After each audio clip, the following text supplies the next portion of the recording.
Señor secretario, muy buenas noches con todas y con todos.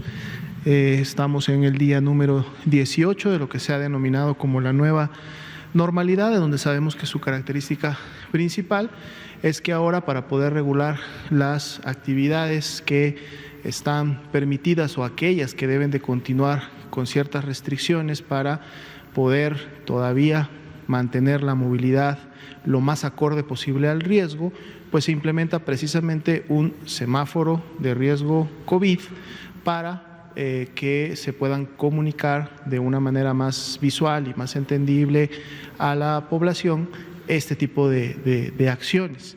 Si vemos la siguiente diapositiva, vamos a ver precisamente cómo se encuentra el semáforo de riesgo COVID a nivel nacional. Lo hemos estado viendo los días previos, pero siempre es bueno reforzarlo. La mitad de las entidades federativas en color naranja, que significa un riesgo alto, y la otra mitad en color rojo, que significa el riesgo máximo, en el cual estuvimos todas las entidades federativas la semana pasada. Hoy día vamos a presentar también las acciones relacionadas, recordando que ya el día de mañana se presentaría el semáforo, que en su momento estará vigente la próxima semana. Sin embargo, todavía está vigente hasta el día domingo. Por lo tanto, es importante saber qué es lo que podemos realizar para cada una de las actividades en ejemplo. Veamos la siguiente diapositiva y repasamos rápidamente la actividad hotelera. En el caso del rojo, continúa solo con un 25% de aforo y destinado a, decíamos, personas en actividades laborales esenciales. Pero las entidades que están en naranja ya pueden incrementar este aforo hasta un 50% y las áreas comunes también pueden operar hasta un 50% de aforo. Si nos pasamos a los restaurantes, las cafeterías, en rojo sabemos solamente a domicilio, solo para llevar o solo servicio a la habitación. En naranja, entonces sí hay la posibilidad de un 50% de aforo y aplicando medidas preventivas en materia sanitaria. Servicio a domicilio con protocolo sanitario para barberías, estéticas, peluquerías, y en naranja pueden abrir ya el local y permitir un aforo del 50%, pero con citas para que precisamente puedan regular los horarios. En el caso de los parques, plazas públicas, podemos utilizar en rojo hasta un 25% de aforo, en naranja hasta un 50% se incrementa, pero la recomendación es que sea con un enfoque de actividad física para que las personas puedan realizar este tipo de acciones. En el caso de mercados y supermercados, siempre han sido actividades esenciales. Desde el semáforo en rojo ya se permitió un aforo de 50%, ahora se incrementa en naranja a un 75% y se mantiene la restricción de que solo una persona por núcleo familiar acuda a la misma. Los deportes profesionales pueden realizarlos a puertas cerradas. En ninguno de los dos colores todavía se permite el ingreso de personas a los estadios, pero pueden llevar a cabo sus actividades de manera interna y con las medidas también de protección para los jugadores y para el equipo técnico. La siguiente diapositiva, ya recordábamos, en semáforo rojo de máximo riesgo, todas estas actividades están cerradas, no pueden operar. Y en el caso del semáforo naranja, los gimnasios, los spas y similares pueden hacerlo con un aforo del 50% y también con citas. Los cines, teatros, museos, eventos culturales con menos de 500 localidades en el rojo con un aforo de 25%, asegurando siempre la sana distancia al interior.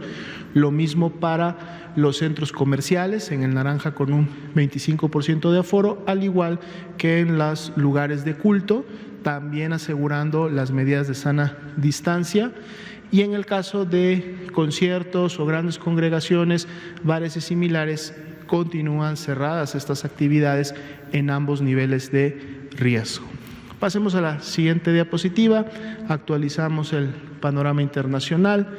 Siguen un 22% los casos confirmados en los últimos 14 días, por lo tanto la pandemia activa a nivel mundial, y prácticamente los porcentajes vemos que no han tenido mayor variación, así como tampoco los números.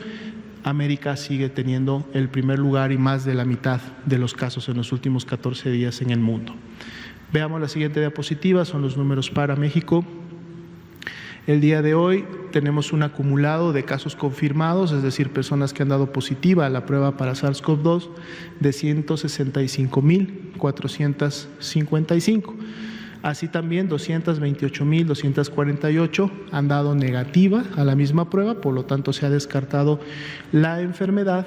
Y el día de hoy también se actualiza el número de defunciones a 19.747, que serían las personas que lamentablemente han perdido la vida hasta el momento por complicaciones de esta enfermedad. Veamos la siguiente diapositiva.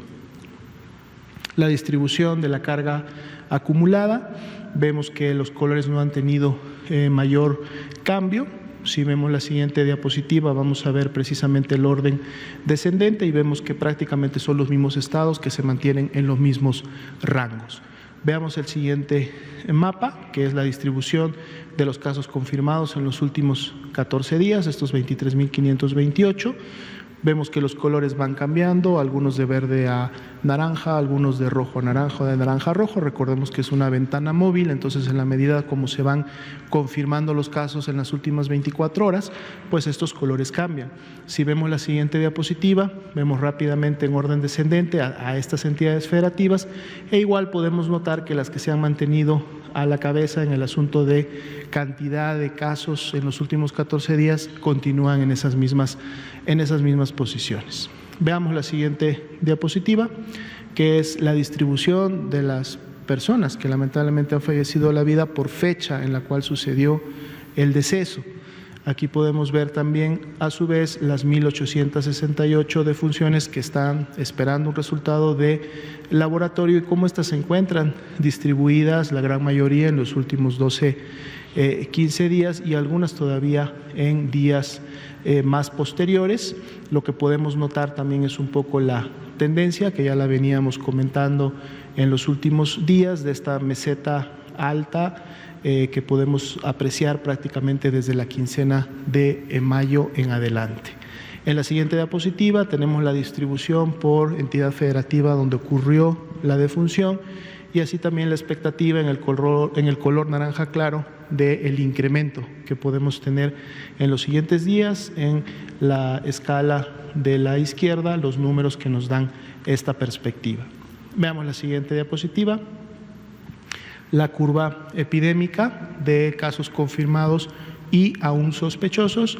Vemos la tendencia, se mantiene prácticamente similar, ascendente, que en las últimas semanas, y aquí podemos ver más claramente cómo los casos sospechosos precisamente se concentran en los últimos 10-12 días. Estaremos esperando que en función de los porcentajes de positividad más recientes, casi la mitad de estos pasen a ser casos confirmados en la medida que sus resultados vayan siendo notificados en la plataforma CISBER.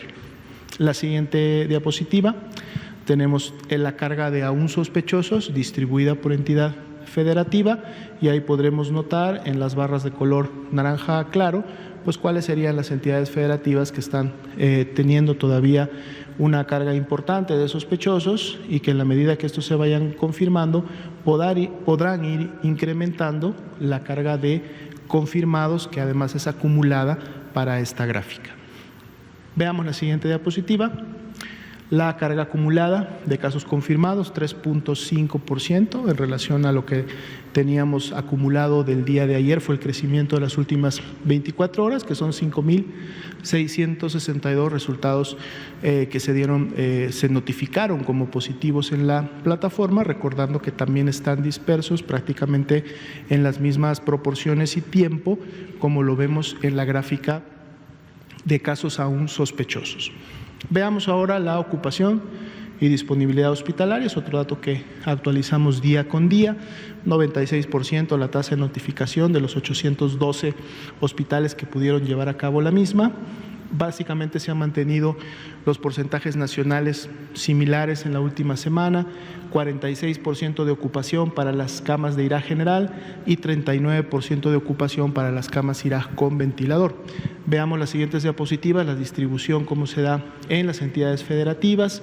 Ciudad de México, Estado de México, manteniendo todavía los primeros lugares de ocupación, pero también teniendo disponibilidad de las mismas. Inclusive vemos al Estado de México incrementando un poco esta disponibilidad, y a medida que vamos avanzando hacia la derecha se incrementa la disponibilidad en función que hay menos porcentaje de ocupación.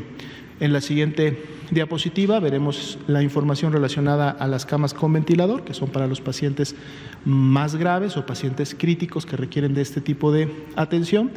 Vemos también que continúan los estados que hemos visto prácticamente en la última semana en los primeros lugares. Sin embargo, vemos también que hay un incremento ya importante de la disponibilidad, es decir, que hay camas que se han estado o reconvirtiendo y por lo tanto poniendo a disposición de las personas, o camas que en su momento se han ido desocupando, y entonces vemos 36, 37, 41% de disponibilidad, lo cual es bastante bueno porque está arriba del 30%, que es el marco de seguridad que se tiene para este tipo de camas.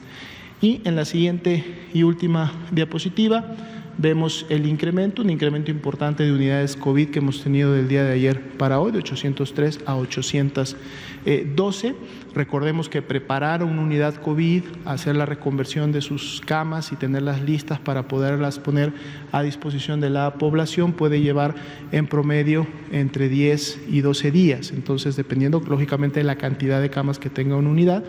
Por lo tanto, estas 812 de seguro se venían preparando en la última semana y un poco más, pero hoy están ya disponibles para poder ser utilizadas en los diferentes lugares, y esto es precisamente lo que contribuye a que la disponibilidad se incremente y el porcentaje de ocupación también disminuye. La idea es siempre tener camas disponibles cuando así se requieran.